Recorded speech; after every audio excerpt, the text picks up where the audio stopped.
बिस्मिल्लाहिर्रहमानिर्रहीम। अस्सलामु अलैकुम।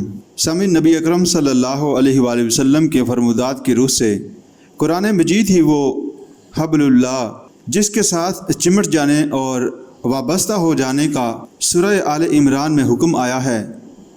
इस सिलसिला का पहला हुक्म सूरतुल हज में वारिद हुआ, जिसकी आखिरी आयत में फरमाया गया वातसिमू बिल्लाही, अल्लाह के साथ चिमट जाओ, इसके दामन से वाबस्ता हो जाओ।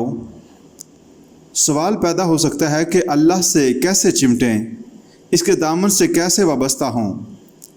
सूरह आले इमरान में इसको मज़ीद खोला गया वातसिमू बिहब्लिल्लाही, और अल्लाह की रस्सी को मजबूती से थामो, अल्लाह की रस्सी के साथ चिमट जाओ। इस वजाहत के बावजूद ये सवाल बाकी रहा कि फिर हब्लुल्लाह से क्या मुराद है, कैसे थामें, किससे जुड़ें।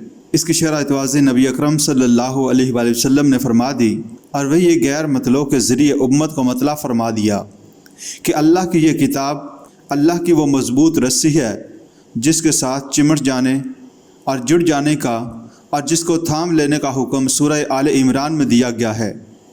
एक नहायत जामे अहदीस में जिसके रावी हज़रत अली रज़ी अल्लाह ताला अन्हु हैं, और जिसमें कुरान मजीद की अज़मत व शौकत, इसके मर्तबा मकाम और इसकी अहमियत का बयान मुफस्सल अंदाज में बयान हुआ।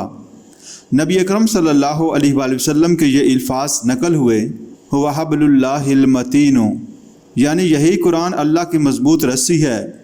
इसी तवील अहदीस में कुरान हकीम की शान में अन हज़ूर सल्लल्लाहु अलैहि वसल्लम के ये अल्फाज भी लायक़े तवज्जो हैं कि कुरान मजीद वो किताब है जिससे उलमा कभी सहरी महसूस नहीं करेंगे, ना कसरत और तकरार तिलावत से इस किताब पर कभी बासीपन तैरी होगा, और ना ही इसके अजायबात कभी ख़त्म होंगे, यानी इसके आलूम व